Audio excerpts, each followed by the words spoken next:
know why I didn't come. Feel as empty as a drum.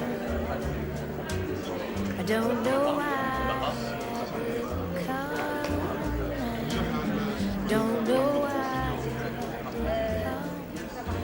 I don't know why I didn't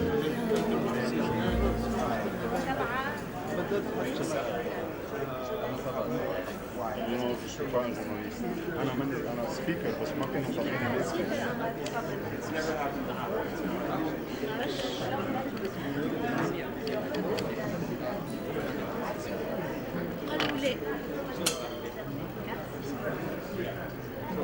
If I were a painter, I would paint but that's the only way for me.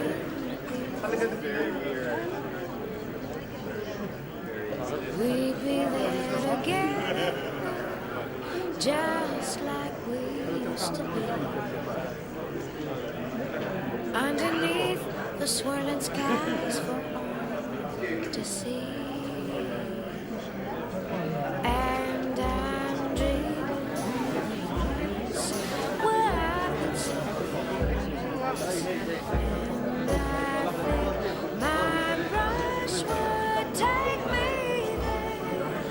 But only if I were a painter and could paint you. Climb inside the swirling skies to be with you.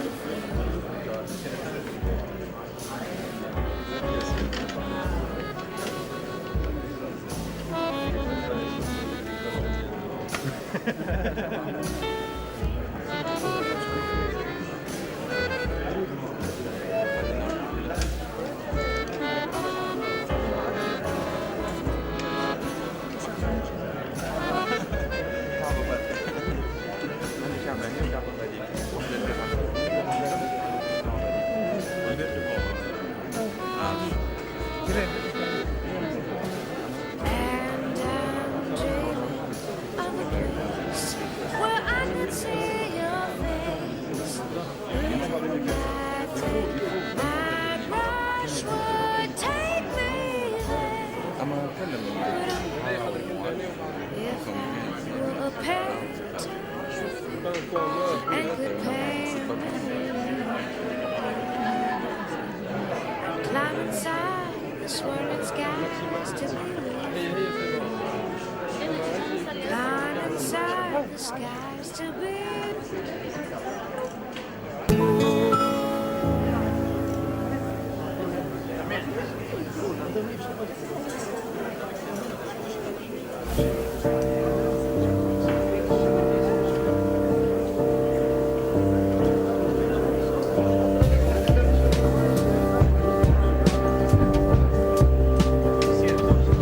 prettiest thing I ever did see was lightning from the top of the cloud, moving through the dark, million miles an hour. There's somewhere to be. So why does it seem like a picture that's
Lines on your face don't bother me.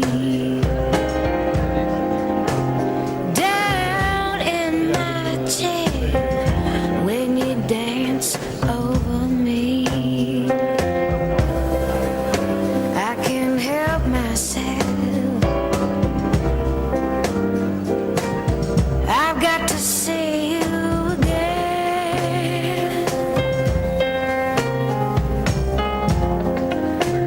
Late in the night when I'm all alone, and I look at the clock and I know you're not home. I can't help myself.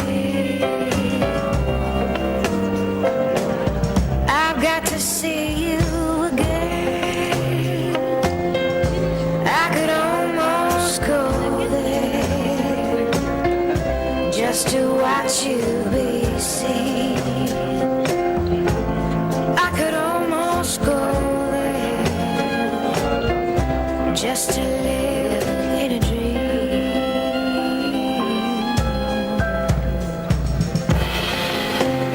But no, I won't go for any of those things. To not touch your skin is not why I sing. I can't help myself. I've got to see you again.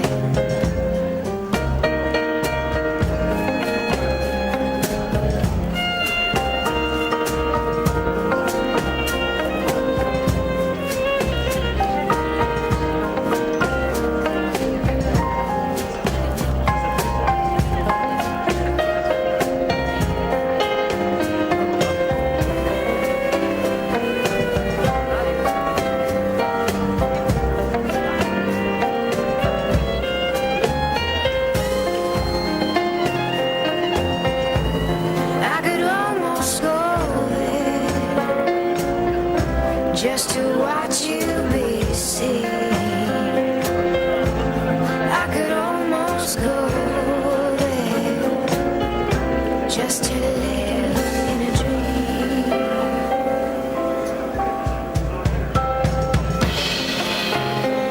No, I won't go to share you with them. But oh, even though I know where you've been, I can't help myself. I've got to see you again. Oh, I can't help myself. I've got to see you again.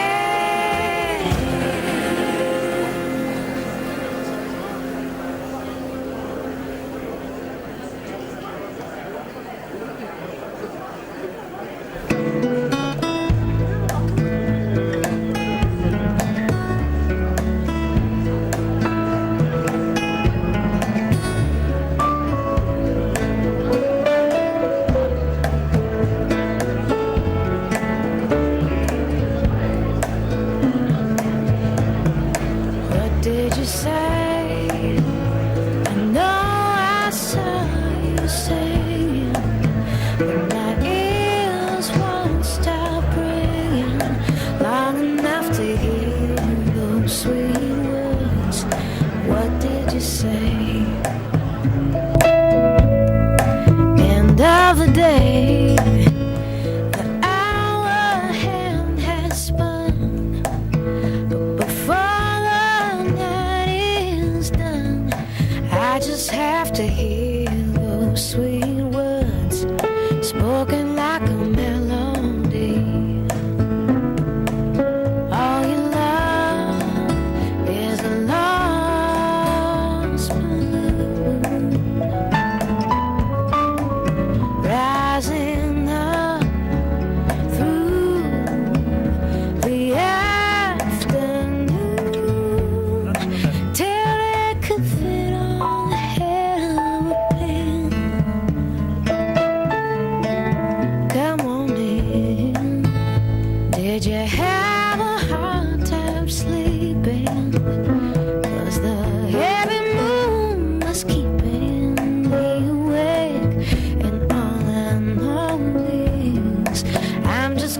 see you again.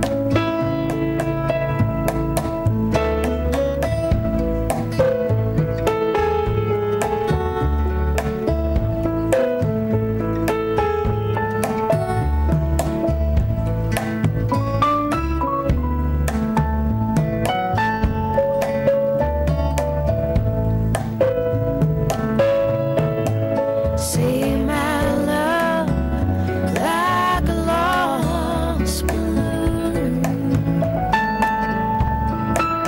rising up through the afternoon, and then you appeared. What did you say? I know what you were singing, but my ears won't stop ringing long enough to hear those sweet words and your simple melody. I just have to hear those sweet words spoken like a melody. I just wanna hear those sweet words.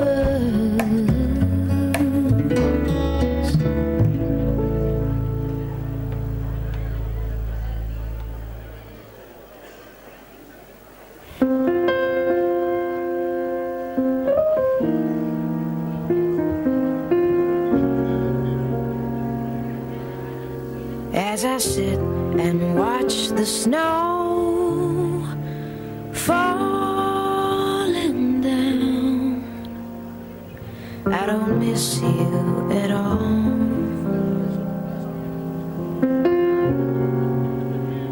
I hear children playing, laughing so loud. I don't think of your smile. So if you never come to me, you'll stay a distant memory.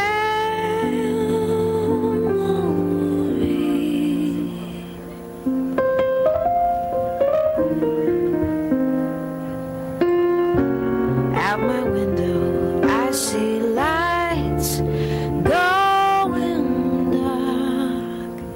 Your dark eyes don't haunt me.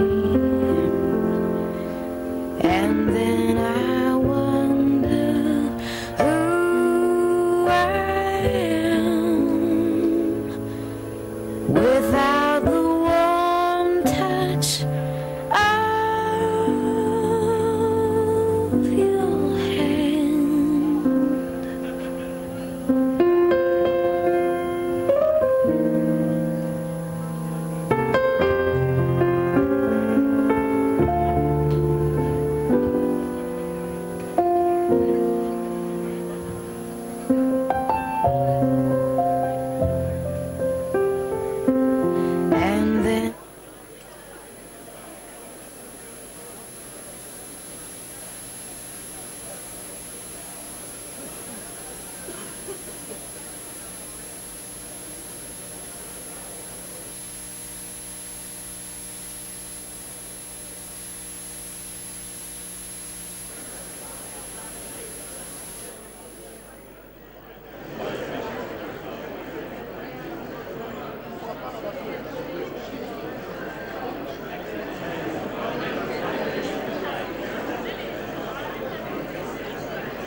partir.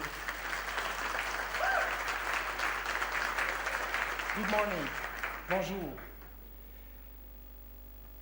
Today is a great day for Tunisia. It's a great day for the internet community. You all know that what we have for all those 2 years since the revolution happened.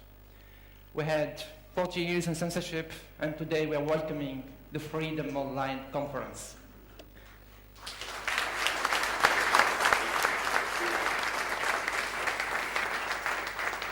The Freedom Online Conference is not just a conference. Of course, it's a multi-stakeholder conference. We have government officials here. We have private sectors. You see our partners. I would like to thank them. Also our sponsors. But we have also hackers, bloggers, and a lot of civil society coming from the world, around the world here. This is a commitment to work with the civil society and to work together for the new internet governance model. And if you are here today just to talk about freedom online, about privacy, about a lot of issues that are very important for the future of internet in Tunisia, but not just in Tunisia, for the whole region. And I will really be honored today by by all those ministers coming today to raise these commitments again. And we're really looking forward to work with them because it's very important for us to be positive. So, our first honorable speaker, is His Excellency Mr. Frans Timmermans, the Minister of Foreign Affairs of the Netherlands. So, welcome, Mr.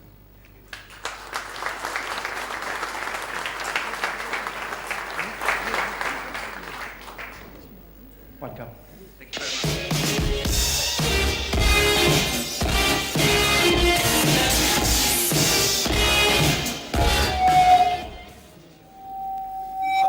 I think something's causing interference here. I don't know what it is, but we'll try. First of all, I was sitting here looking at the presentation and thinking, I've done this all wrong. I should have done a visual for you, and I should have prepared it differently. But here I am with a speech on paper, not in character with the nature of the medium, but we'll have to make do, I'm afraid, today. But I want to share one experience with you. I was invited by Google to their SouthI conference near Watford a couple of weeks ago, and I was asked to deliver a short speech on Europe, and I did. And then I got reactions from all over the world within hours, and it went on for weeks because it was on the internet, because Google had immediately put it on the internet. So just a very small and personal example. And if you ever want to know what I think about Europe, you can look it up on Google Zeitgeist and find it on the internet. Chers amis, messieurs, dames, je tiens tout d'abord à remercier chaleureusement mon collègue tunisien Mongi Marzouk, ministre des Technologies de l'Information et de la Communication, d'avoir organisé cette impressionnante rencontre. Je ne manquerai pas non plus d'exprimer toute mon estime pour le rôle de premier plan que joue la Tunisie dans la promotion de ce droit humain essentiel qu'est la liberté sur Internet. Et je le dis parce que je sais que tout le monde aujourd'hui regarde la Tunisie avec un grand espoir, parce que le succès de la Tunisie sur la voie de la démocratie, les droits de l'homme et l'état de droit sera le succès du monde arabe entier. Et un manque de succès en Tunisie aura un effet négatif sur tout le monde arabe. Mais un succès en Tunisie sera le début d'un succès partout dans le monde arabe, pour tous ces gens, pour tous celles et ceux qui espèrent vivre dans un monde libre, où les droits sont respectés, où le vote au scrutin décide le gouvernement et où tout le monde peut rêver concrètement des succès d'eux-mêmes et de leurs enfants qui vivront dans un monde libre et plus prospère qu'aujourd'hui. Je suis heureux de partager ce moment avec les membres de Freedom Online. Les Pays-Bas ont créé cette coalition lors d'une première rencontre qui a regroupé 14 pays à La Haye, il y a 1 an et demi. D'autres pays nous ont rejoints depuis pour former une coalition de 21 pays membres qui a fait preuve de sa valeur ajoutée à l'occasion de différentes réunions internationales. Parmi les nouveaux venus, je citerai la Géorgie, l'Allemagne et la Lettonie, dont l'exemple sera, et je vous salue mes chers collègues, dont l'exemple sera, espérons-le, suivi par de nombreux autres États soucieux de s'engager en faveur d'un Internet libre et ouvert à tous. Une fois de plus, Internet s'affirme comme le support de formes nouvelles de contacts internationaux et d'une diplomatie renouvelée. C'est le canal que l'on utilise pour donner de la visibilité à ce que l'on fait, rendre compte en temps réel de notre action. Et n'est-ce pas parce qu'il est le patron de Google qu'Eric Schmidt a pu se rendre en Corée du Nord? Je crois oui. C'est aussi un moyen d'accroître la participation, d'œuvrer pour la liberté et de lutter contre l'exploitation, la terreur et l'exclusion. Et, enfin, c'est aussi un sujet de réflexion. En témoigne notre conférence et les travaux de la coalition Freedom Online. Les connaisseurs savent que la guerre des étoiles, Star Wars, a été tournée en partie en Tunisie. Plus précisément, dans le désert de Tataouine, d'où fut tiré le nom de Tatooine, la planète aux 2 soleils et aux 3 lunes dont sont originaires Anakin et Luke Skywalker. Pour nombre de mes congénères, la guerre des étoiles est par excellence le symbole de la confrontation du bien et du mal. On retrouve cette tension entre bien et mal sur le net. Mais pourquoi, me demanderez-vous, les Pays-Bas attachent-ils autant d'importance à cet espace de liberté? Internet fait désormais partie intégrante de notre société. Il en constitue à la fois la substance et le liant. Il a décuplé l'espace dans lequel nous communiquons les uns avec les autres. Outre ce changement d'échelle, il a aussi bouleversé notre mode de communication. Abréviation LOL, en français MDR, et émoticônes sont aujourd'hui monnaie courante ailleurs que sur la toile. Je le vois quand je reçois des SMS de mes gosses, c'est exactement la même chose. Je t'ai vu à la télé, papa, MDR. Merci beaucoup.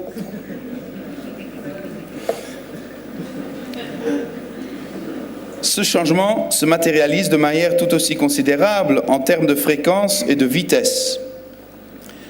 Un événement dans tel pays est diffusé en temps réel aux 4 coins de la planète et peut aussi avoir un effet d'entraînement. On l'a vu ces jours même en Turquie.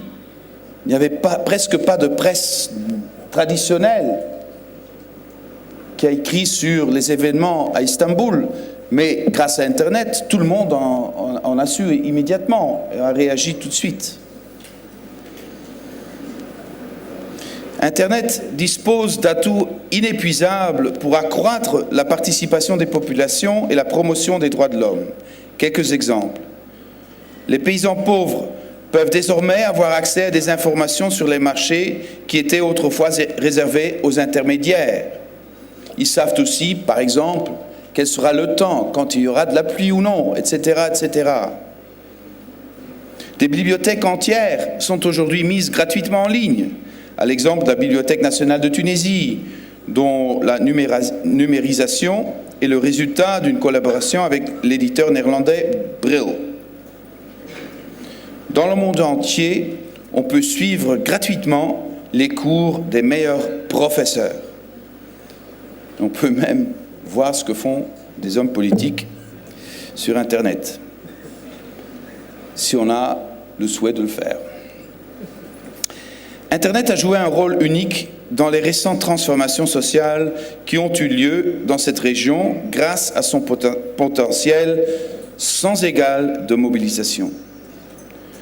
Ce n'est pas un hasard si la révolution de Jasmin a commencé sur le net, car aucun régime autoritaire n'avait encore pu contrôler totalement cet espace de liberté d'expression et d'organisation. Le nom de Mohamed Bouazizi est connu et sera connu par l'humanité entière. Et c'est aussi grâce à ce réseau planétaire que les nouvelles et les images de violation des droits de l'homme entrent dans nos salons. Les États concernés, habituellement fermés, ne peuvent endiguer le flux quotidien de preuves qui accroissent la pression de la communauté internationale et peuvent les craindre à lâcher du lest.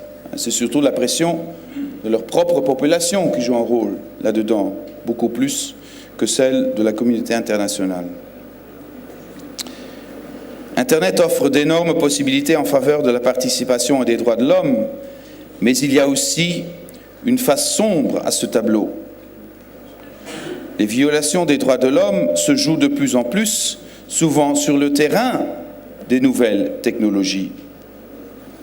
Prenons le cas des Iraniens qui voient leur droit de vote mis à mal par le blocage qu'exercent les autorités sur les sites de l'opposition.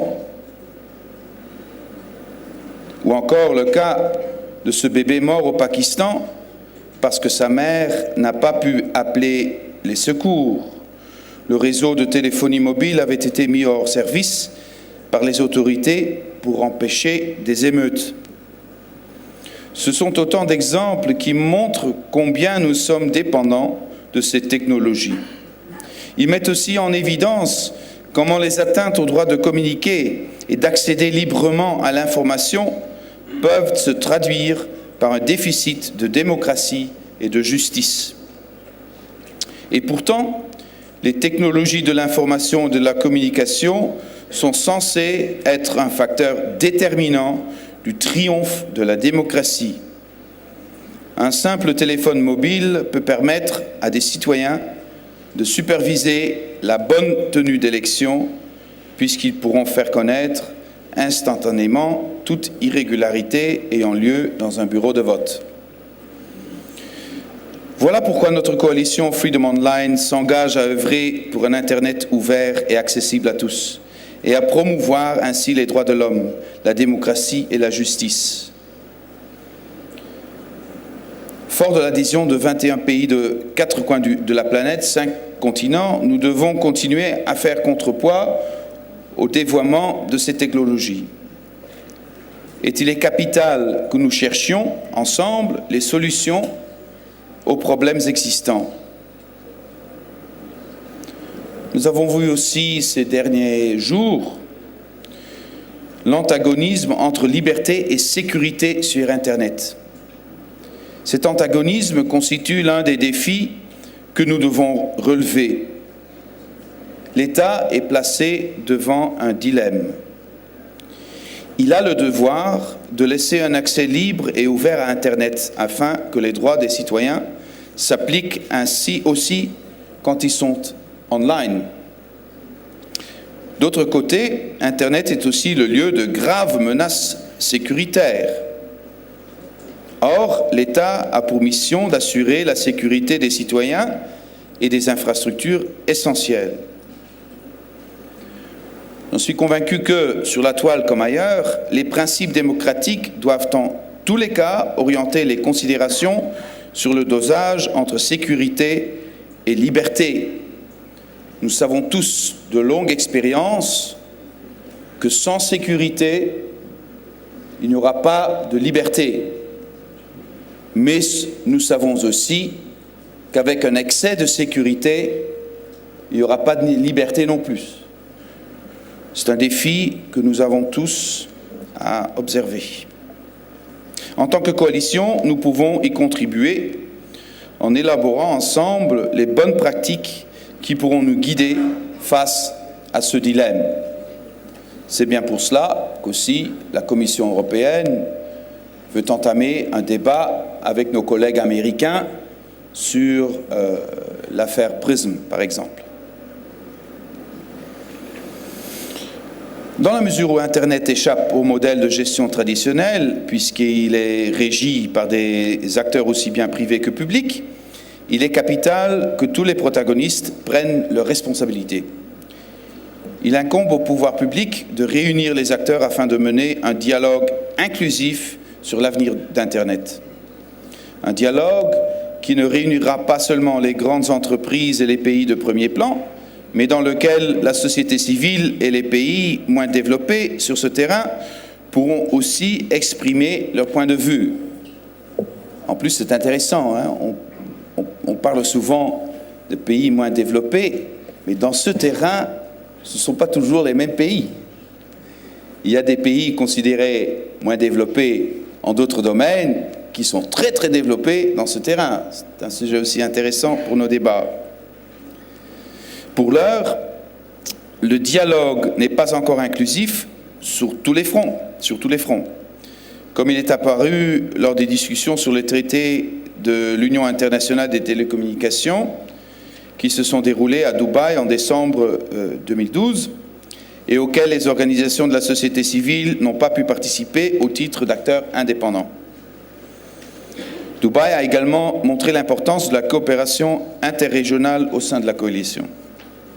Ensemble, nous avons clairement affirmé que la régulation d'Internet par l'État, qui aurait des conséquences aussi bien au niveau économique qu'à celui des droits de l'homme, n'est pas une solution. Dans la mesure où elles élaborent et fournissent l'infrastructure sur laquelle fonctionne l'Internet, les entreprises ont elles aussi une responsabilité importante. Pour éviter que la technologie ne serve à commettre des violations des droits de l'homme, les concepteurs des TIC devraient rendre le détournement de leurs produits plus difficile. Et afin que tout un chacun, et plus particulièrement les défenseurs des droits de l'homme et les journalistes, puissent utiliser Internet pour signaler des violations des droits de l'homme, les entreprises doivent mieux garantir la sécurité d'utilisation de leurs appareils et infrastructures, et aussi, bien sûr, la protection du privé par les entreprises. En tant que coalition, nous avons aussi la mission de nous efforcer d'imaginer des solutions qui permettent de combler le fossé numérique. Les 2/3 de la population mondiale n'ont pas accès à Internet et donc pas non plus à la connaissance et à l'information qui sont disponibles. On ne soulignera jamais assez à quel point un Internet ouvert et libre est essentiel en termes de croissance économique. Sans cette liberté, pas d'innovation, ni de croissance durable. Partager le savoir revient à le multiplier. Entraver ce partage, c'est entraver ses propres chances de développement. La croissance de l'information et les possibilités économiques qu'offre Internet conduiront, si elles sont disponibles pour tous, à plus d'égalité dans les rapports entre États, mais aussi dans les rapports entre États et citoyens. Les entreprises, les acteurs privés et les pouvoirs publics doivent prendre ensemble la responsabilité d'ouvrir la toile aux 4,6 milliards de personnes qui en sont encore exclues. Cependant, l'accès à Internet ne garantit ni la sécurité de son utilisation, ni la libre expression des opinions. C'est ce que nous pouvons constater au Vietnam, le pays asiatique ayant le plus fort taux de pénétration Internet avec 30 millions d'utilisateurs quotidiens. Mais les sites y sont censurés et filtrés et les blogueurs critiques sont arrêtés pour abus de valeurs démocratiques. On m'a dit hier que ce phénomène s'avère aussi en Tunisie. Le cas des blogueurs vietnamiens ne constitue malheureusement pas une exception. Sous l'association Rapporteurs sans frontières, 163 blogueurs sont actuellement emprisonnés dans le monde. À l'instar du blogueur qui a été arrêté cette semaine, Pham Viet Dao, ces personnes courageuses continuent à défendre la liberté d'expression et la démocratie en dépit des menaces et des arrestations. Ces blogueurs méritent pleinement notre soutien. Je tiens à dire que les Pays-Bas continueront à leur apporter ce soutien de façon active, partout, par le biais du Digital Defenders Partnership, fonds spécifique mis en place avec d'autres partenaires afin d'appuyer les solutions innovantes permettant la protection des cyberactivistes et des blogueurs en danger. Et en rappelant à l'attention de la communauté internationale afin d'éviter qu'ils ne se retrouvent isolés et pour maintenir la pression sur les autorités. Blogueurs, nous sommes avec vous. Mais il y a aussi des évolutions prometteuses. Si en Tunisie, je veux le relever avec passion, hier a eu lieu le lancement du Lab 404, un projet ayant pour objectif de contrer la censure et d'instaurer liberté et transparence sur Internet. Il a démarré dans les lieux même où se trouvaient jadis les ordinateurs, instruments de la censure. Je veux féliciter très clairement la Tunisie pour ce pas historique.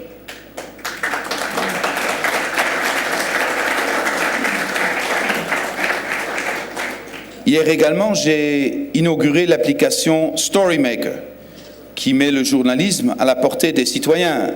Et j'espère que les journalistes accepteront le défi, en leur permettant donc les citoyens de rendre compte des évolutions positives et négatives qu'ils constatent. Mesdames et messieurs, en conclusion, nous avons fait beaucoup ces derniers temps, mais il reste toujours un monde à gagner. Faisons-le. Merci beaucoup.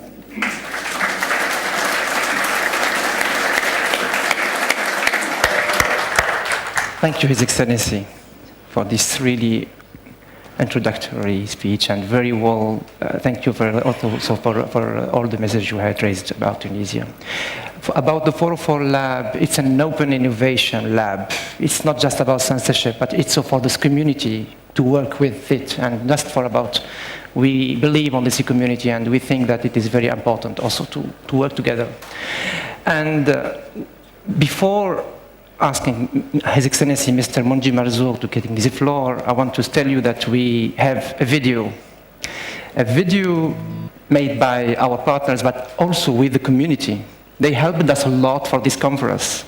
We could never succeed, or we never have been happen to hold this conference with all these participants without them. They did a lot for us.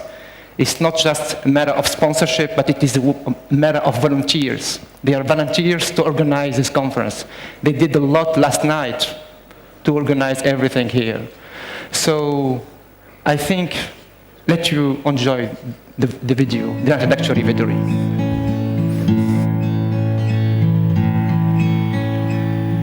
حماة الحماية حماة الحمى هلموا لمجد الزمان لقد صرخت في عروقنا دماء نموت ويحيا الوطن. الحرية بصفة عامة لازم تكون حرية مسؤولة.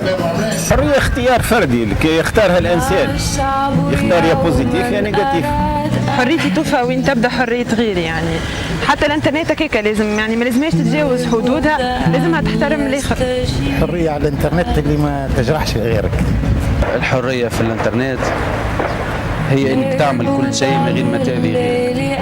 الحرية لازم ديما عندها يكون دي ليميت، يعني سوغ انترنت نشوفوا ياسر في تجاوزات، معناها معلومات نجمو نقولوا برشا مغالطات قاعدة تصير على الانترنت. الانترنت حاجة باهية وجاتنا احنا فكرة جديدة كي دخلت هنا، لكن أكثرية الشعب لازال استعمل الحكاية ذي في الفساد. والانترنت ضروري، قبل كنا مرة وشيء، تو تحل الانترنت تعرف كل شيء، الاخبار، الاقتصاد، المعيشة، طلعت هبطت كل شيء. الحريه احنا اول حاجه توسع عرفناها في الانترنت، ما عرفناش في الدنيا معنا. الثوره التونسيه معناتها كان الركيزه الاولى نتاعها انها الحريه على الانترنت. من المستحقات نتاعي انا كشابه نعيش في تونس سورتو بعد الثوره وفي حريه وفي ديمقراطيه، يعني بلاش انترنت هكاك معنا وين نجموا نوصلوا. ما نجموش نرجعوا 100 سنه تالي، معناتها خاطر كي نقص الانترنت بحق ترجع 100 سنه تالي. الانترنت مش حاجه استرات، لازم انت في مخك انت تعمل سيتو، معناتها هو سانستان اسباس اللي انت تستطيع فيه تحب عليه انت. قيود ما يتعلم حتى حد وما يتخلي حتى حد انه هو يتطور في حياته، يمشي يتفرج في حاجات هكا ولا هكا. هو هذيك يعني هو فهم يعني الحريه انه باش يتفرج في حاجات هكاك يعني. ما نجموش نمنعوا، ما تنجمش تمنعوا. مشكلتنا مشكله كانت مع عمار 404 اي حاجه ذهبت 404. فما دي بروغرام بروكسي ما نعرفش ناي تحلك معناها انت تسانسر من راديو انا نجم نحل سيت الانترنت من هوني. فما ناس نضاف معناتها ما تستعملش برشا الانترنت، وفما ناس تستعملها في حاجات باهيه، فما ناس لا. الشباب اللي طالع هو اللي باش تعمد عليه البلاد يوم غدوه والسنين اللي قادمه. هذاك اللي الجدير بالانترنت قبل الشيء قبل الكبير. الانترنت ما نستعملهاش وما عنديش في الدار، هذه صالحه للشباب. لا الانسان يتعلم بلاتو معناتها كان يطلبوا منا باش نعلموهم بيان سور، معناتها ما نجموش نقولوا اللي هي محدوده للشباب كهو.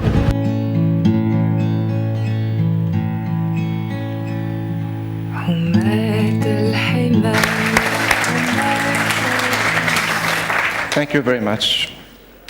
This is Tunisian, so Mr. Minister, welcome.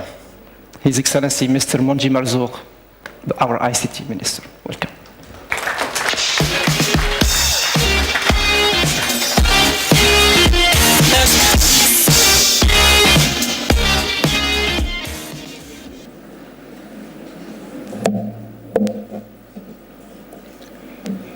بسم الله الرحمن الرحيم. السلام عليكم ورحمة الله وبركاته. معالي السادة الوزراء، سعادة السفراء، ضيوف تونس الكرام، حضرات السيدات والسادة. في البداية يسعدني باسمي الخاص وباسم الدولة التونسية أن أرحب بكم جميعا في أرض تونس الخضراء، وأن أتمنى النجاح لهذه التظاهرة الدولية المتميزة، وأن أشكر المنظمات الدولية والجمعيات ومؤسسات القطاع الخاص على دعمها ومساهمتها في إشغال مؤتمركم هذا. وأود بهذه المناسبة أن أحيي بالخصوص دولة هولندا عبر وزير خارجيتها السيد فرانس تيمرمان على رعايتها لهذه المبادرة التي أصبحت تحظى اليوم باهتمام كبير من قبل الدول والقطاع الخاص والمجتمع المدني.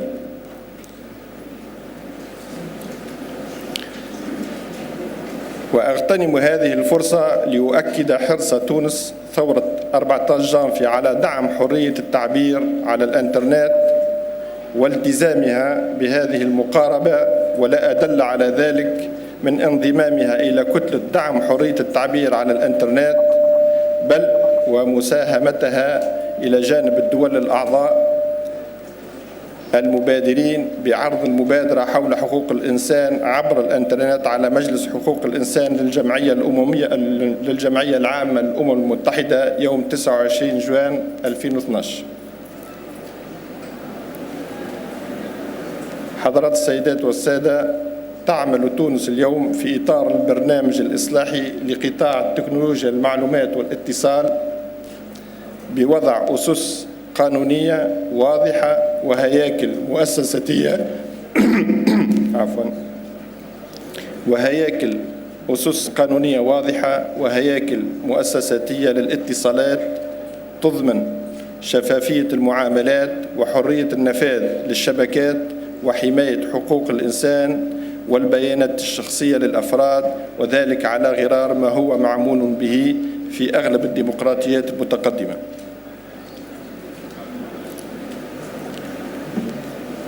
ولقد تقدمنا أشواطا معتبرة على هذا الدرب، ونحن ملتزمون بتعزيز حرية التعبير على الإنترنت كقيمة أساسية من قيم حقوق الإنسان، على الخط وخارج الخط.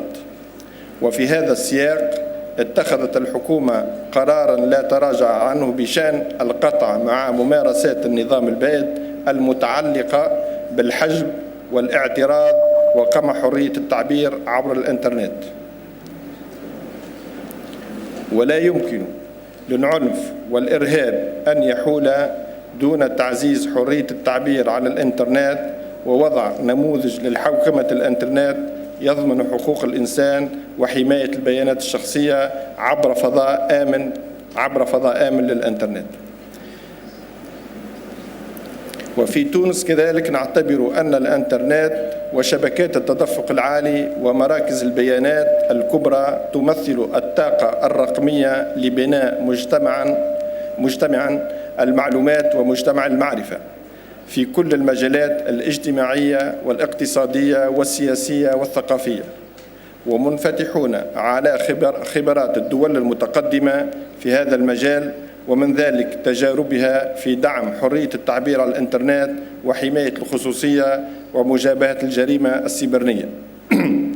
وفي هذا الإطار يعمل صلب الوزارة فريق متعدد الاختصاصات لاختيار مقاربة وطنية شاملة لمجابهة الجريمة السيبرانية لا تمس من جوهر حقوق الإنسان ولا الحريات الفردية، ومن ذلك حرية التعبير على الإنترنت. وحرصنا على أن يعمل هذا الفريق طبقا للمبادئ المرجعية التالية: أولا، القطع مع الممارسات التي تستهدف الحريات الشخصية عبر منظومات تكنولوجيات المعلومات والاتصال.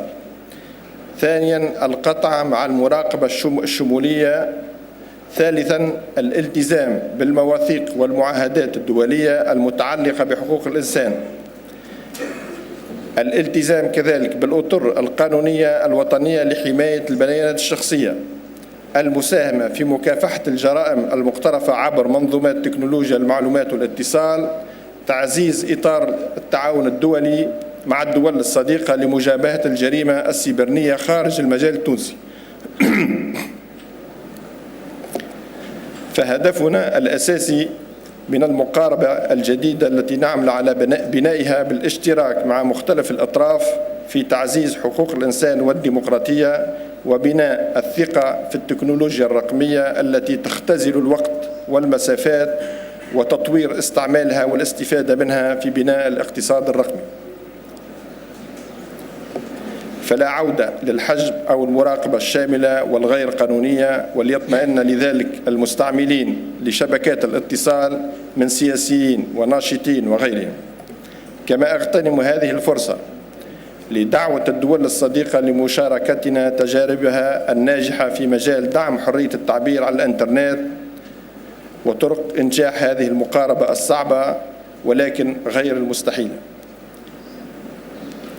ونعتبر كذلك أن منتدى حوكمة الإنترنت على المستوى الوطني الذي شجعت الوزارة على بعثه والذي جمع مختلف الأطراف المعنية من إدارة وقطاع خاص ومجتمع مدني حول طاولة واحدة يمكن أن يكون فضاء جامعا ومفتوحا للحوار الوطني حول واقع ومستقبل الإنترنت ومنتدى لبلورة أفكار جديدة ومشاريع وطنية تهم هذا المجال الحيوي.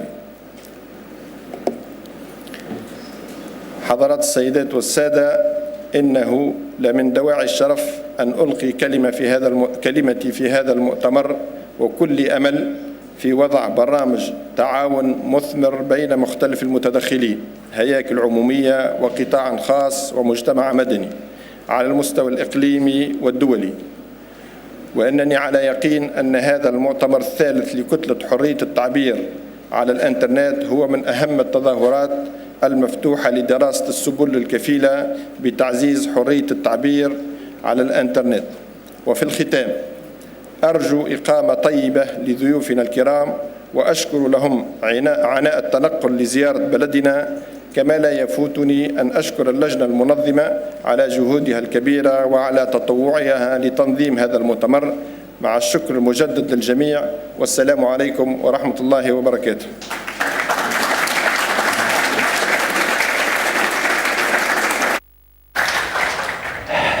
Yes, thank Thank you, Mr. Minister. I would like to also ask His Excellency Mr. Urmas Paet, Minister of Foreign Affairs of Estonia. Welcome to the floor.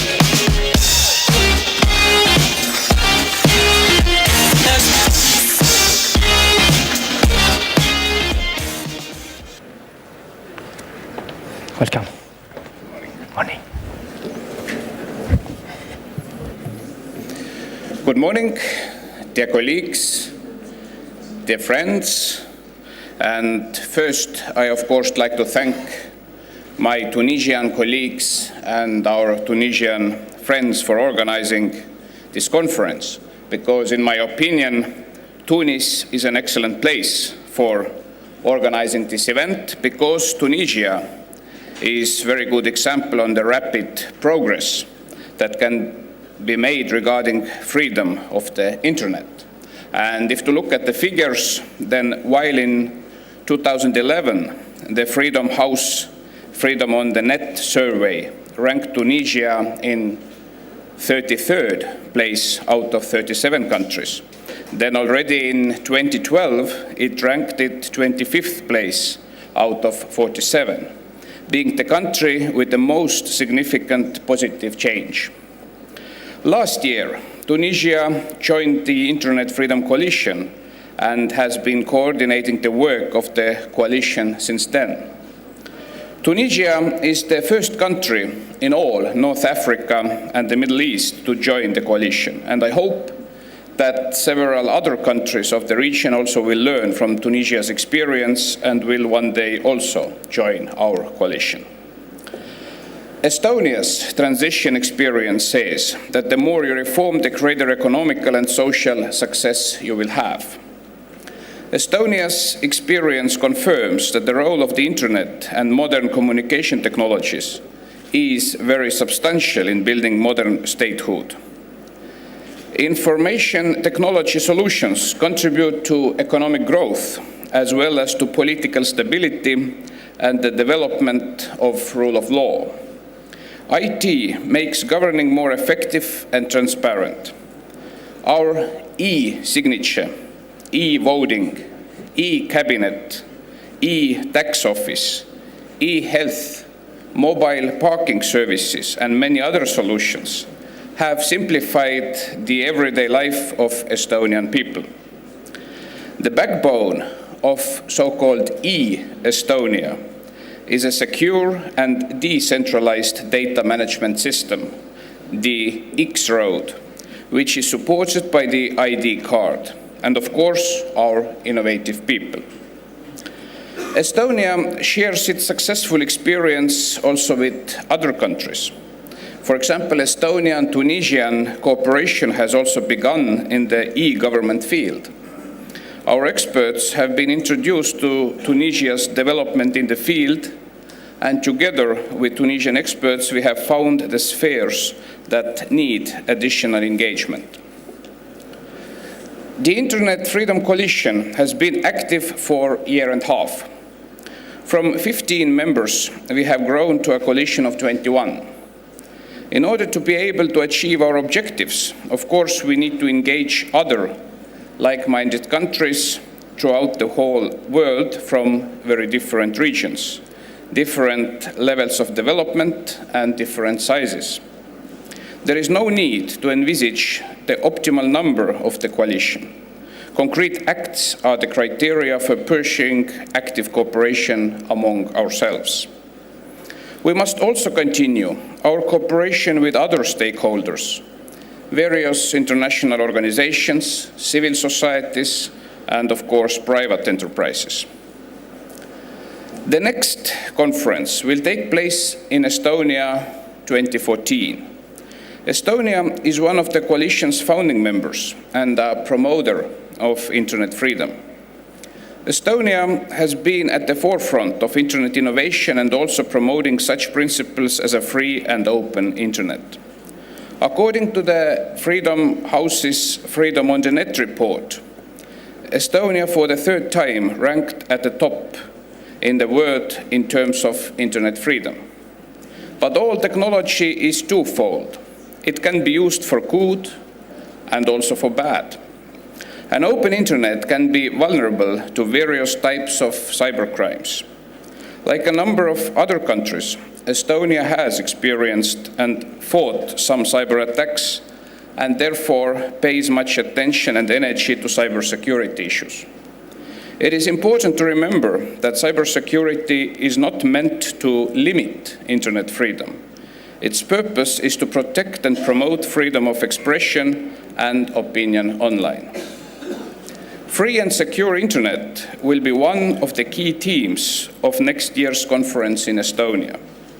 We will also discuss other main topics such as freedom of expression in the internet, unrestricted access and use of the internet, privacy and transparency of the internet, and cooperation between the public and private sectors.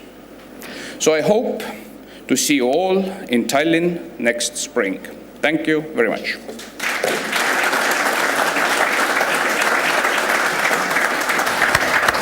Thank you very much. So next year will be in Estonia, not in Tunis. Yeah, let me now through the new membership. Yeah, and we have here His Excellency Mr. Edgar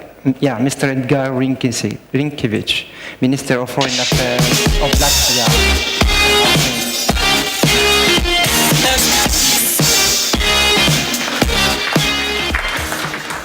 Welcome, His Excellency. Welcome.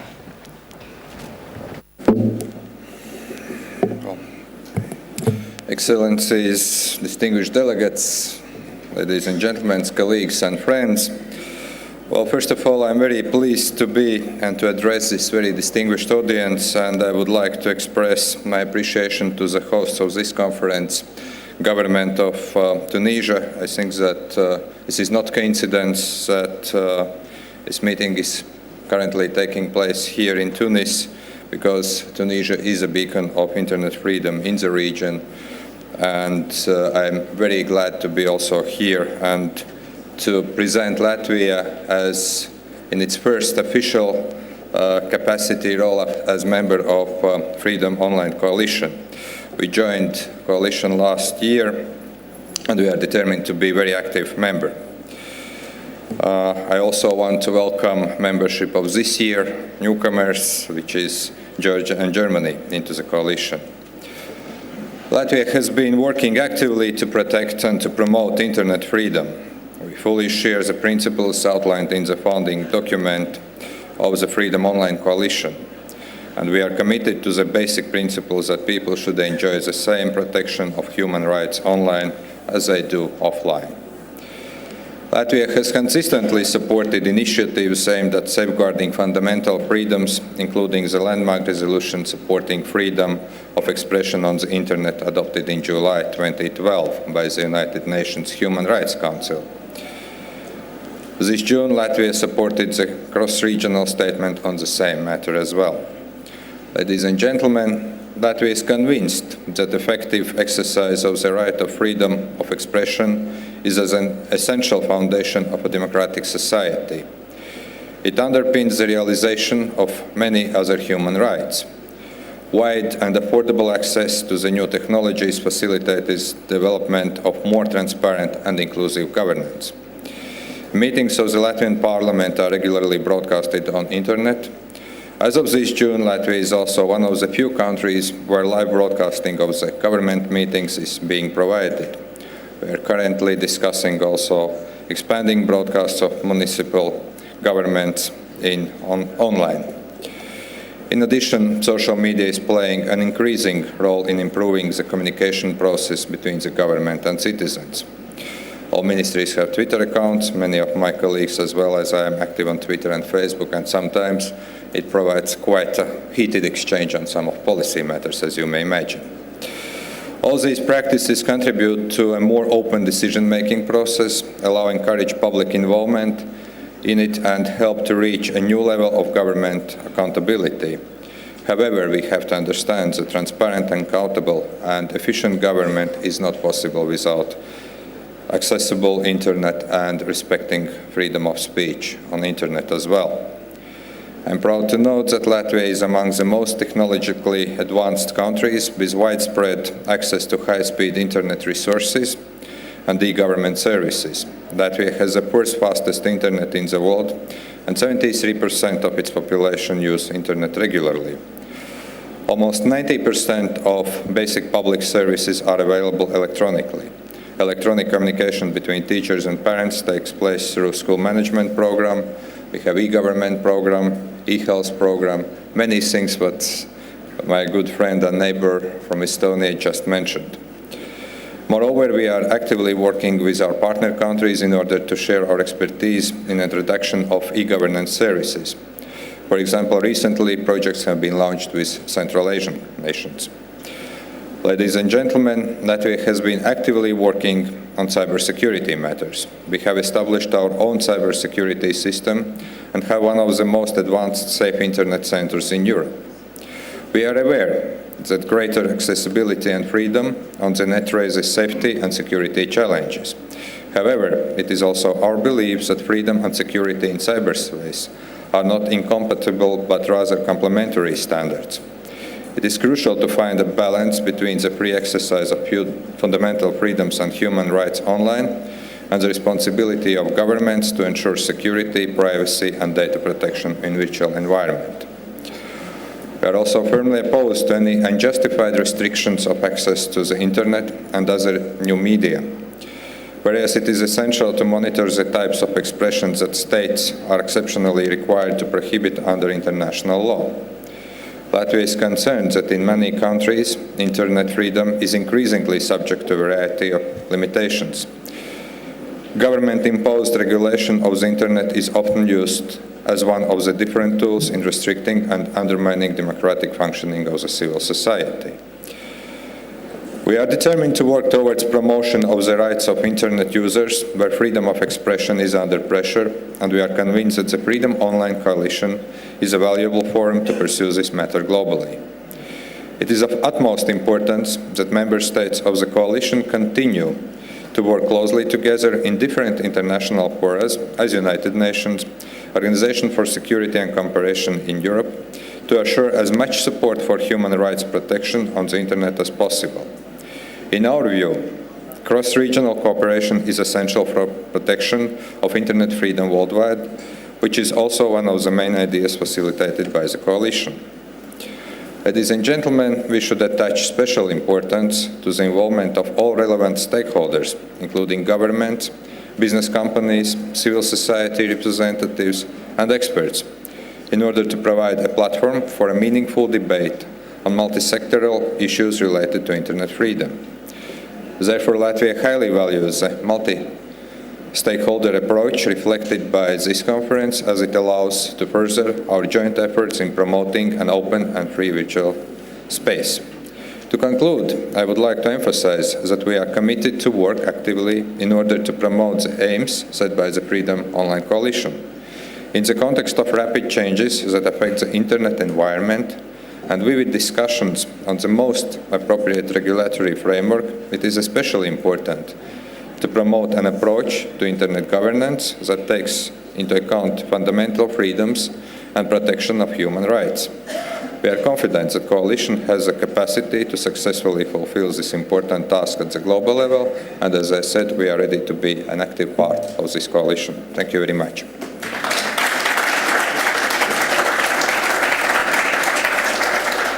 Thank you very much, His Excellency.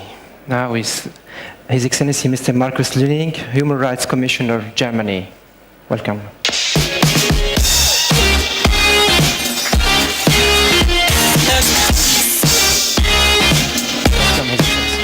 Welcome. Excellencies, ladies and gentlemen, good morning. Germany is very happy to join this coalition, and thank you very much to the chair and to all the members of the coalition for accepting our membership. We're very pleased to join and to be part of this Freedom Online Coalition as part of our human rights work and as part of our global human rights policies. We are at the moment a member of the Human Rights Council, and we see this work on online freedom, on internet freedom as part of our commitment. And it is fantastic to be in Tunis. As I told you yesterday, Minister, It is unbelievable. We were sitting at the table, as you mentioned this morning, talking about internet freedom. And there was a colleague from Libya at the table. This is something we could not have imagined just a bit more, just over 2 years ago. Unimaginable to do this here. This is a really moving experience. So thank you very, very much for having all of us here, and all the best with the work you have to do in your country.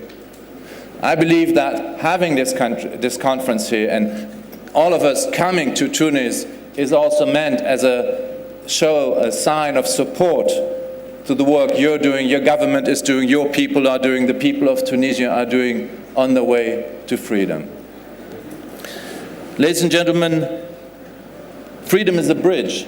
It's a bridge between continent, it's a bridge between people, and that is something I felt very strongly when I saw the revolution going on in this very country, where people told me, we're out here on the streets to fight for our dignity. We want the same kind of dignity and freedom as you have over there on the other side of the Mediterranean.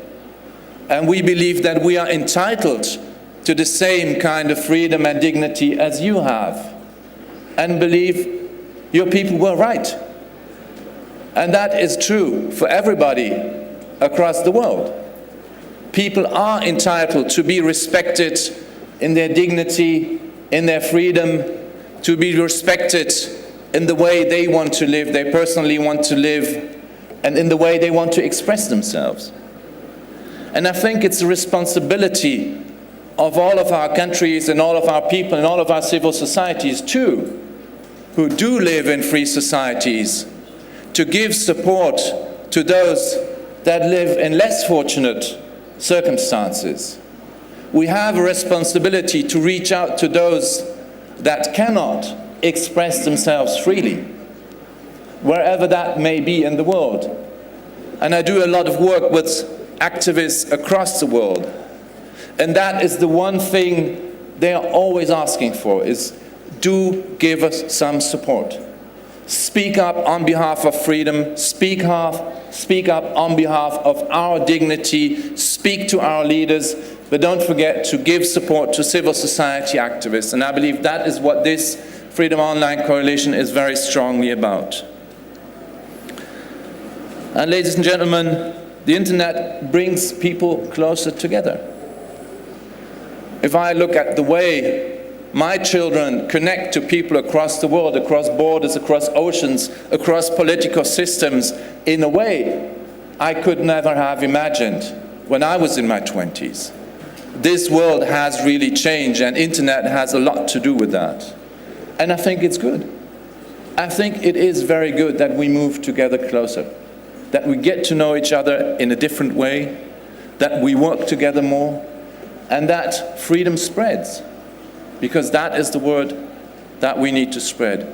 It's freedom. And ladies and gentlemen, working with activists, they profit greatly from the internet. But they need that we, as states and that companies, take responsibility. And basically what they tell me is two things. They need two things.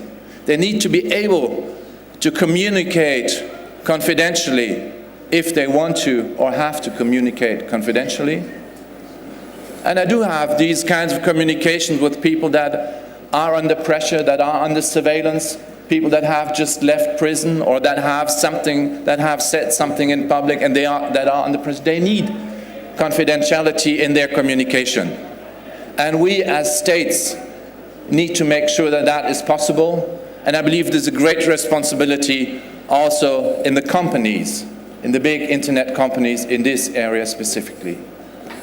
And Minister Timmermans has pointed it out. As democratic states, as rule of law states, we also have a responsibility towards security. But we do have to find the right balance. And this is a very difficult balance to find. It is not something that you find on Monday and then it's okay. It is a balance that we have to fight for again and again and again on every day of the week. Because there will always be those obsessed with security trying to infringe on privacy, and we have to stand up and say, yes, security is important, but do respect privacy, do respect citizens in this.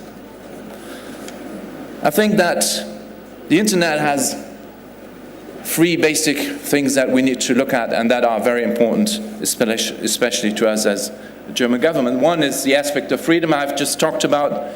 The other one is the aspect of safety and security that I have just mentioned shortly. And the third one is the economy. Internet is a vehicle of growth to developing economies very much, but just as well to developed economies.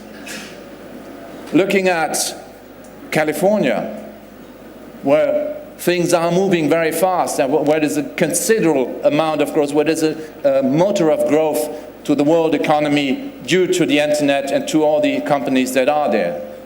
But also looking at other developed economies, I can see how important the internet is. And if I'm looking at my own hometown, Berlin, where people gather from the world to find themselves together, to come up with new ideas, to come up with new businesses, to develop, to create work for new people. So it is a very important place to develop the economy. And ladies and gentlemen, that is something that, as a German government, we would like to contribute to this Freedom Online Coalition, is that we would like to bring together those internet aficionados we have in Berlin, those men and women that know a lot, that develop good and great ideas about the internet. A lot of ideas they find hard to explain to a person of my age, but they know how it's working. And we will work with them very, very closely, and I will try to gather them on a round table, in a constant working group, in a place where we can sit together and say, how can we develop policies towards protecting the internet freedom? And I believe Berlin, with all of its experience in bringing down walls and striving for freedom, Berlin is a very, very good place to work on this specific issue of internet freedom.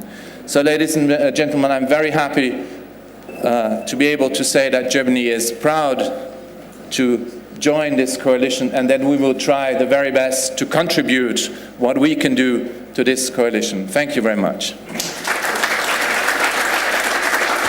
Thank you very much. Thank you very much. Yeah. Last but not least, His Excellency Mr. Alexander Burchulac, Deputy Minister of Justice in Georgia.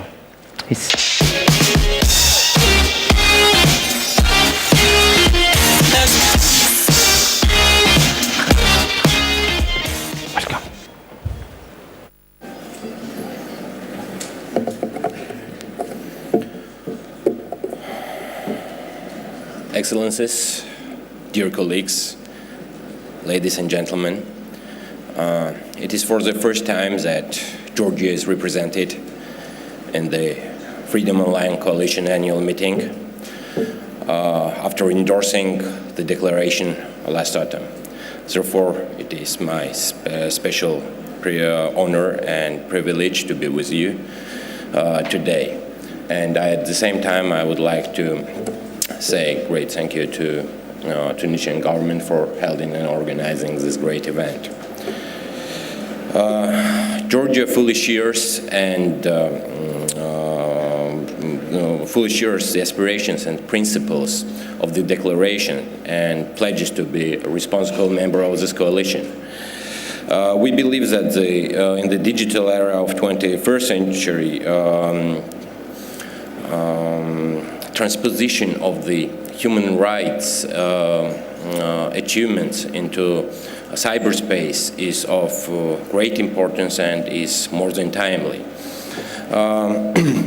We do believe also that in order to make this transposition efficient, the spirit of cooperation is more than essential. Cyberspace as an area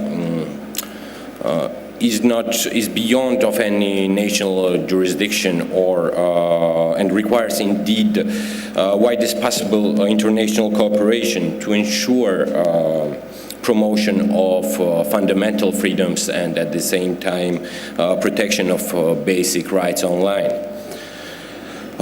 Georgian society is going through a rapid process of transformation. Blogging and social networking becomes increasingly attractive form of social participation, and Georgian government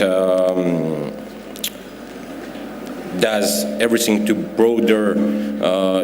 ensure the broader access to the internet through various policies, and at the same time we especially pay a great attention to the field of the education and to bring internet into the education. Online platforms are being also actively used by government institutions for providing numerous public services. They are offered in the areas ranging from traffic fines and fining to the filling in the declarations of income, or at the same time by getting, for example, a new passport. In promoting transparency and accountability of the government, online platforms are also used in providing public procurement and public sector information. Pursuant to the newly introduced legislative amendments, every public agency is obliged to systematically and proactively make publications of public sector information. Moreover, every open call for public procurement is posted online and openly accessible. In cautiously utilizing online space for promoting good governance by ensuring broader social participation, we at the same time are very cautious of security implications entailed by this process. Last couple of years, we have marked our intensive work to increase cybersecurity through new and modern legislative and institutional responses. In 2012, Georgia added to the Council of Europe Convention on Cybercrime and enacted 2 new laws of information security and personal data protection. The law of information introduces a modern concept of critical information systems as a milestone for country cybersecurity.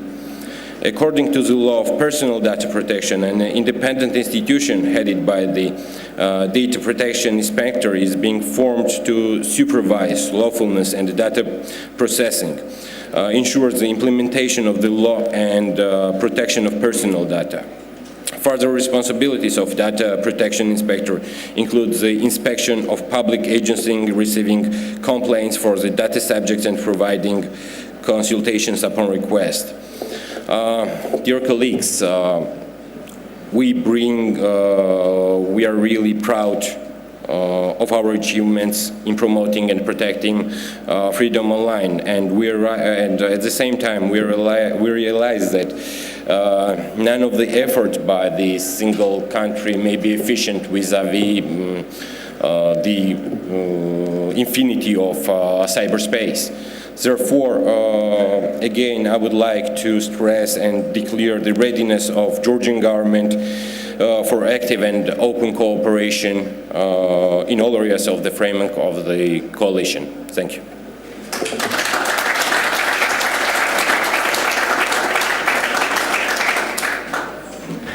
Thank you, Excellencies, for this really brilliant statement. I will be very glad and very honored and very pleased to welcome my friend Rebecca McKinnon. She is a senior research fellow at the New America Foundation, where she conducts research, writing, and advocacy at the intersection of networked technologies, human rights, and corporate accountability. She's an author of the award-winning book, The Consent of the Networked. You need to read this, for sure. The Worldwide Struggle for the Internet Freedom 2012, and she's a co-founder of also a Global Voices Online, the Citizen Media Network, and the Digital Rights Advocacy. And also a founding member of a founding board member of the GNI, the Global Networking Initiative, a multi-stakeholder organization that advances corporate responsibilities and human rights in the technology sector. She also serves as the board of director of the Committee to Protect Journalists. Welcome, Ms. Rebecca.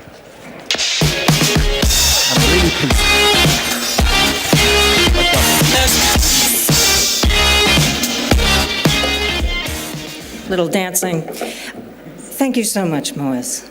I'm truly honored to be the only non-governmental speaker at this opening plenary, and it's a tremendous honor. And also to be the only woman speaker in this plenary. But I want to congratulate the Tunisian government who have organized this conference, and Moez for all of the hard work that you've done to organize this conference, and also all of the hard work you've been doing for your country and for the global internet community. Thank you so much. I also want to congratulate the Tunisian people.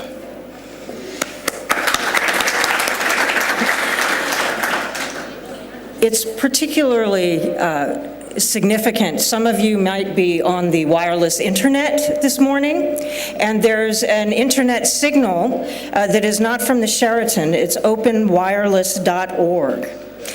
And something very interesting about this signal is that it's being generated from a new hacker lab called #404lab. In tribute to the old hashtag used in the old days to protest internet censorship. And this lab is actually located in one of the former private homes of the former dictator. And so this is particularly significant, I think, and congratulations to those technologists who set this up over the last couple of days. And I must say that speaking at this conference has particular personal significance for me, because the first time I came to Tunis was in 2005 for the United Nations World Summit for the Internet Information Society, or WSIS. How many of you in the room were at WSIS? A few. We have a few. So at that time, when we came, there was the government forum, there was the NGO forum, and then there was also sort of a trade show for the businesses. The internet was heavily censored. Civil society organizations that were not government approved, their websites were not accessible. Tunisian civil society groups critical of the previous government were not there at WSIS that time. And I came because I was invited to moderate a panel sponsored by the Dutch organization HIVOS, and I think they're here today, on the theme of expression under repression.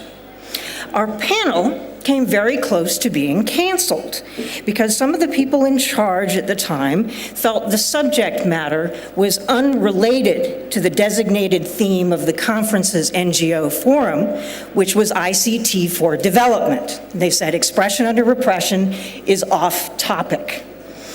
Well, we were able to proceed only after a diplomatic intervention by the Netherlands. And bloggers from China, Iran, and Malaysia, and Zimbabwe, who we had invited to join the workshop, spoke about the challenges and threats faced by citizen media in their countries. And then a member of the audience stood up and criticized our motives. Our topic, freedom of speech, was not relevant, she said, to developing countries. Governments, she said, must first solve the problems of feeding, clothing, and housing their people before addressing other demands. I asked the panelists to respond, and Tarai Maduna from Zimbabwe said immediately, well, without freedom of speech, I can't talk about who is stealing my food. Well, the people of Tunisia have made it very clear that they agree with him. Tunisia, like any new democracy, is now struggling to figure out how to balance all kinds of conflicting economic, social, cultural, religious interests. It's inevitable, as with any democracy, that there will be never-ending tensions between the government's duty to protect national security and fight crime and the imperative of protecting civil liberties and human rights. The world's oldest modern democracies clearly continue to struggle with that tension. The internet has extended that tension into a new, more challenging and often confusing dimension. In fact, my own country, the United States, is now facing something of a crisis over how to balance the government's national security responsibilities with respect for fundamental universal human rights. Now, I know that some of you in the audience on Twitter have been saying that for every time a speaker mentions PRISM, you will have a drink. I believe you mean an alcoholic drink, so PRISM, PRISM, PRISM, PRISM, PRISM. And when you see someone stumbling around the halls, you'll know which person pledged that on Twitter. And this is obviously an issue of respecting not only the human rights and civil liberties of internet users in the United States, but of citizens and internet users living everywhere who are using the services and platforms that are based in the United States or connect through the United States. Now, the governments that joined the Freedom Online Coalition absolutely deserve the world's praise, and we've heard a lot of really heartening, encouraging things this morning. And these governments have taken a couple of really vital steps, recognizing that human rights extend to the internet and making a shared commitment to preserving and nurturing a free and open, globally interconnected internet. But without a third step, those efforts are going to fail. We are not going to have a free and open global internet if citizens of democracies continue to allow their governments to get away with pervasive surveillance that lacks sufficient transparency and public accountability, mechanisms to prevent its abuse against all internet users wherever they are connecting from.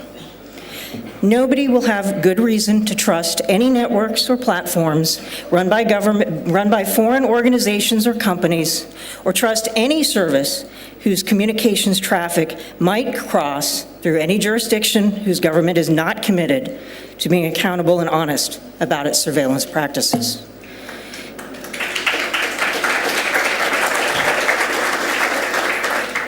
The internet's balkanization is inevitable unless and until we make a shared commitment to mechanisms, norms, and standards that will hold government surveillance and corporate business practice, including their compliance with surveillance demands, appropriately accountable to universal human rights standards. A minister from one of the Freedom Online Coalition countries recently remarked on another conference panel that surveillance is not an obstacle to internet freedom because it's discreet. That's like saying execution by lethal injection is humane because it's painless. Certainly, there's a real difference between countries where public debate about surveillance is made impossible by censorship and repression, facilitated, of course, by censorship, and countries where it is, in fact, politically and legally and constitutionally possible for journalists and bloggers to report on government abuses or write commentaries criticizing their leaders in response to revelations about the abuse and overextension of government surveillance powers. But human history is a story of how unchecked power has always been abused, whatever good intentions those in power may claim to hold at the beginning. If surveillance is so discreet and so secret, there's no way to know when surveillance powers are being abused, with no meaningful way to hold the abusers accountable, then democracy will be degraded and corroded, and a free and open global internet will be but a fantasy.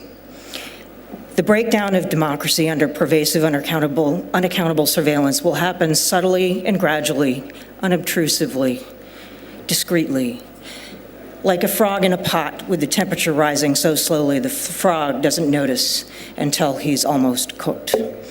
Meanwhile, governments of all kinds of political systems all over the world will point to the widespread deployment of unobtrusive and pervasive surveillance by developed democracies to justify their own surveillance states as so-called standard international practice, thus making it harder for citizens to use the internet to expose government officials who may be stealing their food without being caught and punished immediately. A recent report presented by the United Nations Special Rapporteur for Freedom of Expression, Frank LaRue, could not have come too soon. In it, he presented examples from all over the world of how pervasive and unaccountable surveillance threatens freedom of expression, and how this reality holds true for democracies and dictatorships alike. He made several recommendations that will require effort but should be achievable.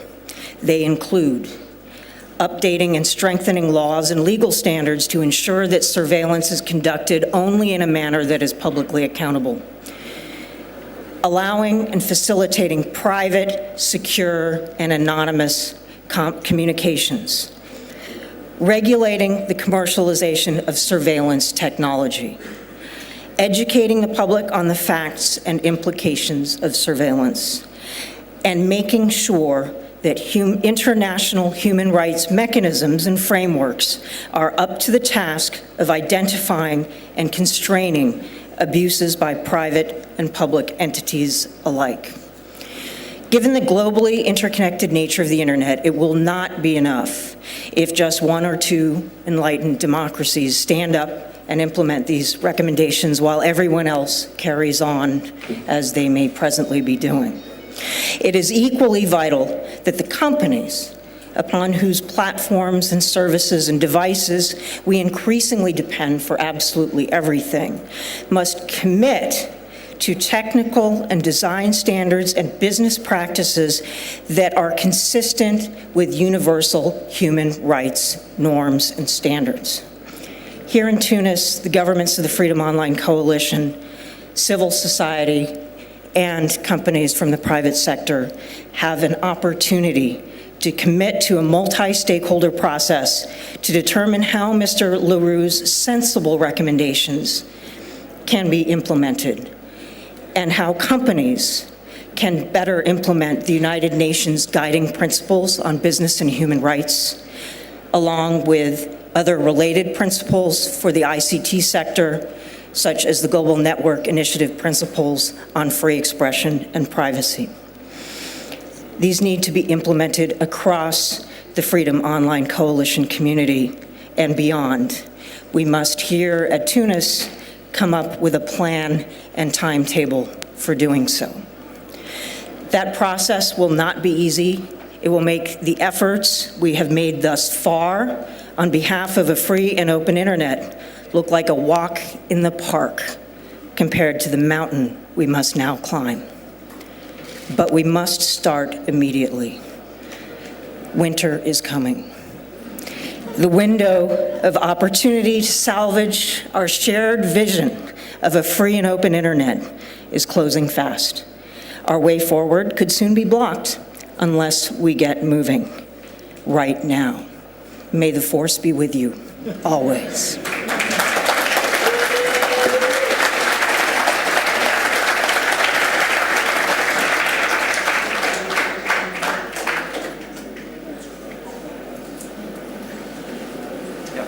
Thank you very much. So I would like to introduce you Mr. Andrew Budefeth. That's right. Good. So he's the chair of our steering committee.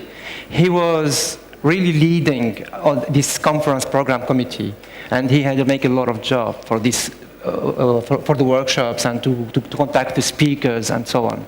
So I would like him to introduce the program and make announcements and so on. So the conference is yours, Andrew. Go ahead. Thank you very much, Mose. Thanks very much, and welcome to the third Freedom Online Coalition. I think it's building from meeting to meeting. It's very exciting. We now have 29 governments present. We have civil society groups from Malaysia to Chile and South Africa to Canada. And we have substantial representation from both local and international business, right across the internet spectrum, from telecoms to social media companies. So I think it's a really exciting opportunity for us to discuss how to make the internet an open, democratic space that supports freedom of expression. And I particularly want to thank not just the Tunisian government and my fellow members of the steering group who've contributed a lot of thinking to the shaping of the programme, but personally to Moez Chakchuk for the fantastic work he's done to bring this conference together. It really would not have happened without his energy, his commitment, and his tremendous work. So we owe a big debt of gratitude to Moez.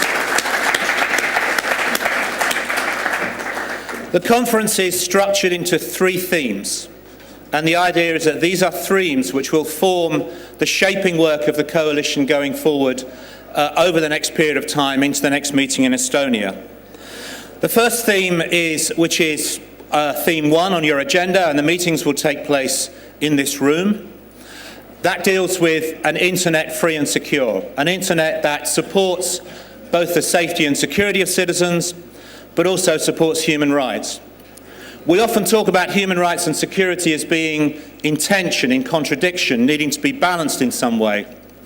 I think of security and safety and human rights as a marriage. Sometimes when the marriage is working well, they're entirely happy with each other and they fit well together. Occasionally there are arguments and tensions between them, and when things go badly wrong, they risk marital breakdown.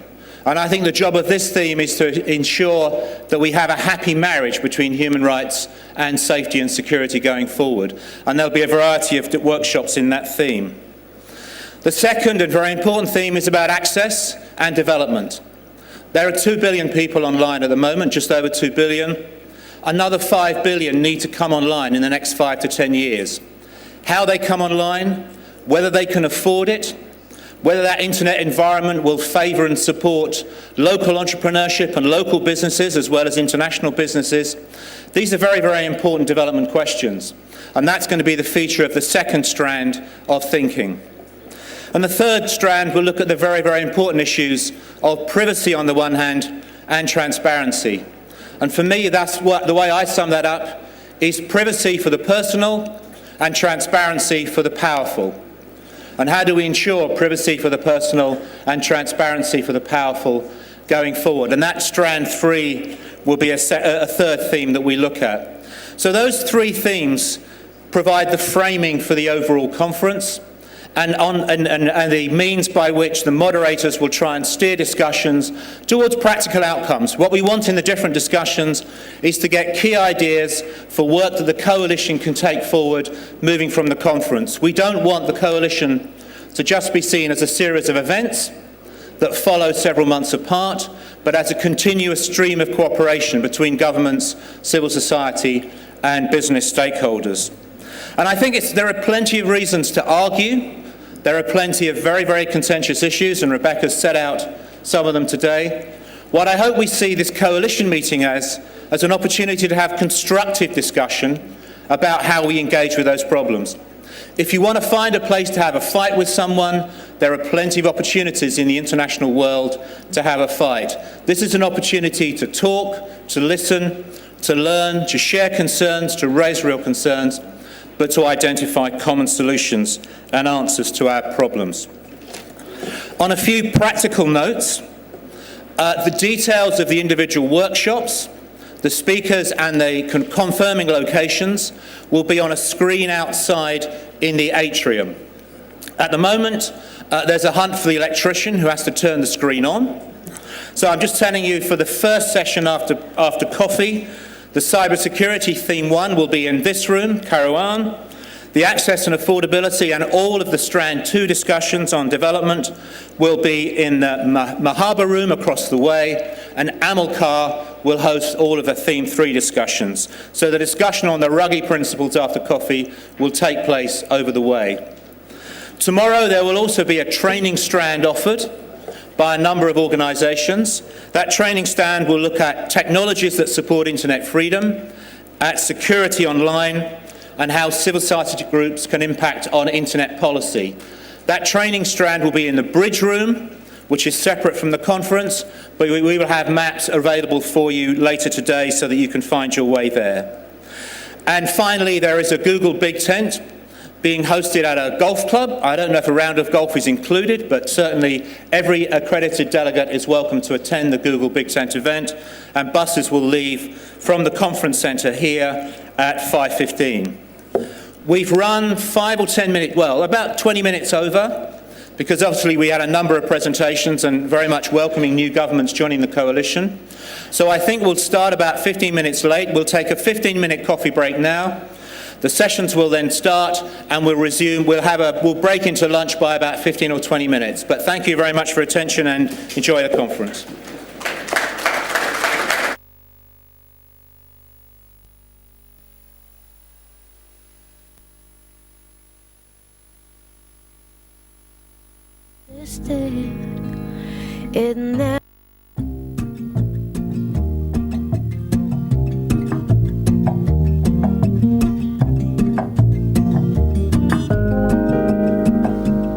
Sunrise, sunrise, looks like morning in your eyes, but the clock's held 9:15 full hours.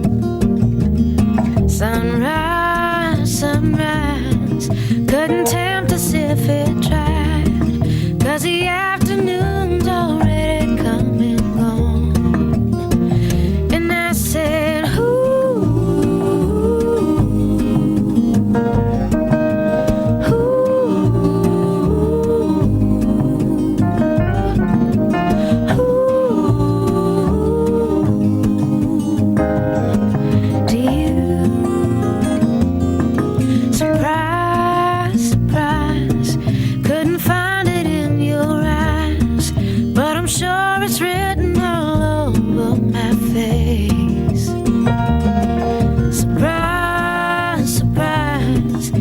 something I could hide when I see we made it through another day. Then I say,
as I sit and watch the snow falling down, I don't miss you at all.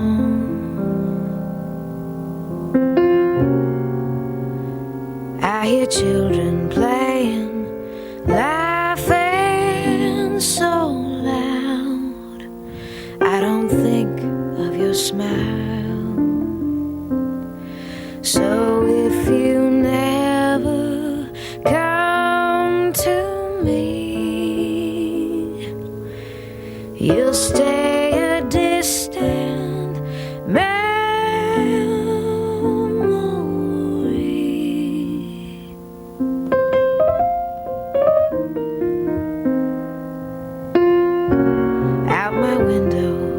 see lights going dark. Your dark eyes don't haunt me. And then I wonder who I am without the warm touch of your hand.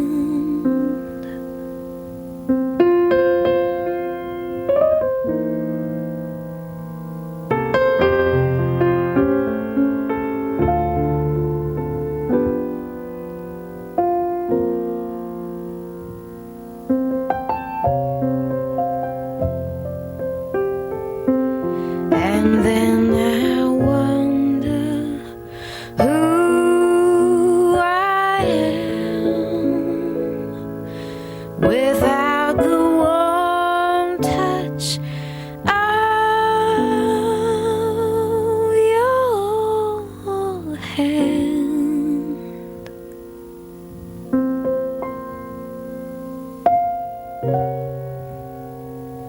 As I sit and watch the snow falling down, I don't miss you at all. I don't miss you at all. I don't miss you at all.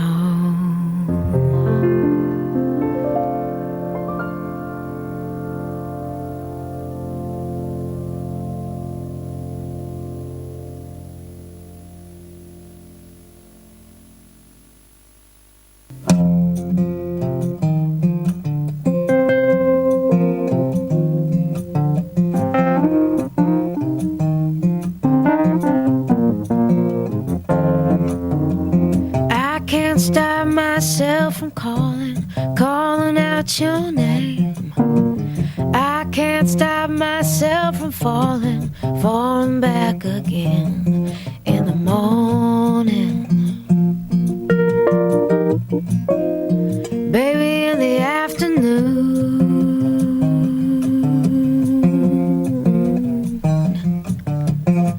dark like the shady corners inside of Ireland, hot like to burn my lips. I know I can't win in the morning.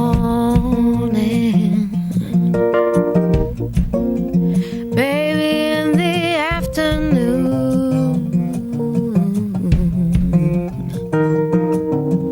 I tried to quit you, but I'm too weak. Waking up without you, I can hardly speak at all.